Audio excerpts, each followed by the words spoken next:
Welcome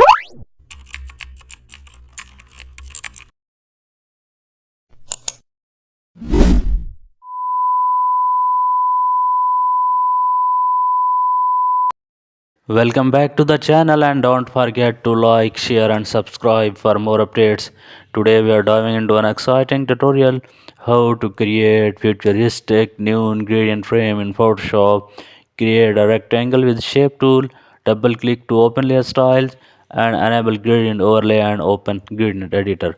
You can use cane, magenta and purple for the strokes.